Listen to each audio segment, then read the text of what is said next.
السلام علیکم میڈم حسنہ. آج میں آپ سے جاننا چاہوں گی شب برات کے دن کی جو عبادات ہیں ان کو ہم نفل قرار دے سکتے ہیں، سنت ہے، یا ہم اس کو فرض کے طور پر ان پر عمل کر سکتے ہیں؟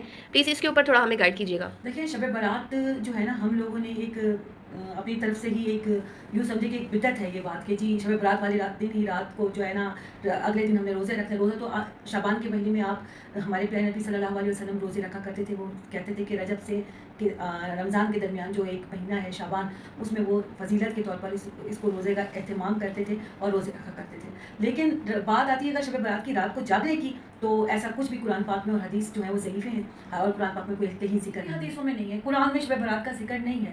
ہمارے انبیاء، ہمارے اصحابہ، ہمارے جتنے بھی پیغمبر تھے، ان کے لیے ہر رات شب برات ہوتی تھی، وہ ہر رات عبادت کیا کرتے. اچھا میڈم، سننے میں تو یہ بھی آتا ہے کہ شب برات کی رات کو عمل نامے جو ہے اللہ تعالیٰ کے سامنے پیش کیے جاتے ہیں یا لکھے جاتے ہیں، اس بارے میں آپ کیا کہیں گی؟ اعمال نامے کے لحاظ سے اگر دیکھا جائے تو ہمارا اعمال نامہ روزانہ ہی اللہ تعالیٰ کو پتہ ہوتا ہے. اللہ نے ہر بندے کا اعمال نامے کا پتہ ہے انہیں کہ وہ بندہ کیا کر رہا ہے، کیا نہیں کر رہا. خود ہمارے پاس فرشتے لکھے ہوئے ہیں، ایک سیدھا جو اچھا کام کر رہے ہیں وہ بھی لکھ رہا ہے، اور جو برا کام کر رہے ہیں وہ بھی لکھ رہا ہے. تو یہ سوچنا کہ جی اعمال نامے ہمارے اللہ تعالیٰ کے آگے 15 شعبان کو ہی ہوگا، یعنی شب برات کو جو ان لوگوں نے مشہور کیا ہوا ہے اس میں ہی پیش ہوتے ہیں، نہیں.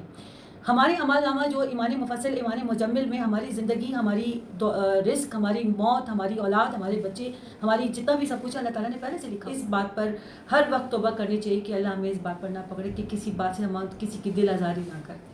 اور لوگ فوراً شب برات والے دن ہی بولتے ہیں جی پلیز آج ہمیں معاف کر دیں. بھائی آپ وہ کام کیوں کرتے ہیں جس سے آپ کو معافی مانگنی پڑے؟ احادیث مبارکہ کی روشنی میں شب برات کی کیا اہمیت ہے؟ کیا اس رات کی عبادت ٹھیک ہے؟ شب برات کا روزہ رکھا جاتا ہے، اس کی صحیح حیثیت کیا ہے؟ شب کا روزہ تو کبھی ہوتا ہی نہیں، کہ آپ نے شب برات کا روزہ کیسے لکھ دیا؟ شب رات کو کہتے ہیں نا. شب برات جو ہے اس کو کہا گیا ہے اس لیے کہ ان کا خیال ہے کہ اس رات میں اللہ تعالیٰ بہت سے لوگوں کو اس کو بخشتا ہے. برات اللہ تعالیٰ جہنم سے ان کو رستگاری عطا فرماتا ہے. اس کے ضمن میں جو صحیح احادیث ہے صرف ایک ہے، اور وہ یہ ہے کہ حضرت عائشہ صدیقہ رضی اللہ تعالیٰ عنہ بیان کرتی ہے کہ ایک روز حضور کی میرے ہاں شب باشی کی باری تھی، لیکن میری رات کو آنکھ کھلی تو حضور نہیں تھے موجود. تو مجھے تشویش ہوئی کہ آپ کہاں گئے؟ تو میں ڈھونڈتی ہوئی وہ یا کسی اور کو آپ نے بھیجا، بہرحال مجھے پوری تفصیل یاد نہیں ہے. تو معلوم ہوا کہ آپ جنت البقیع میں گئے ہوئے ہیں، وہاں پر استغفار کر رہے ہیں اللہ سے، اور تمام جو بھی وہاں پر مردے دفن ہیں ان کے لیے مغفرت کی دعا کر رہے ہیں. بس یہ ثابت ہے. باقی اب اس میں جو ہے ہندوؤں سے ہم نے مانگ لی دیوالی، تو دیوالی جو ہے وہ روشنی کی جا رہی ہے، بتیاں جلائی جا رہی ہیں.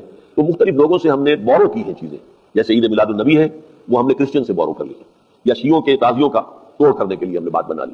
اب اس میں جو ہے روشنیاں کی جا رہی ہیں، یہ دیوالی کا گویا کہ ہم نے توڑ فراہم کیا ہے، یا اس کی نقل ہم کر رہے ہیں. یہ چیزیں نہیں. البتہ نماز رات کی عبادت تو ہر رات میں بہت اعلیٰ ہے. شب برات والے دن ہی آپ کے لیے آپ کو معافی مقرر ہے. آپ پورا سال آپ بھلے کچھ بھی کرتے رہیں، لوگوں کی دل آزاریاں کریں، چغلیاں کھائیں، غیبتیں کریں، ٹھیک ہے، ان کے پیچھے جو ہے نا لیگ پولنگ کریں، پھر آپ اس دن ایک سال بعد ایک رات کا انتظار کریں کہ جی آپ ہمیں معاف کر دیں.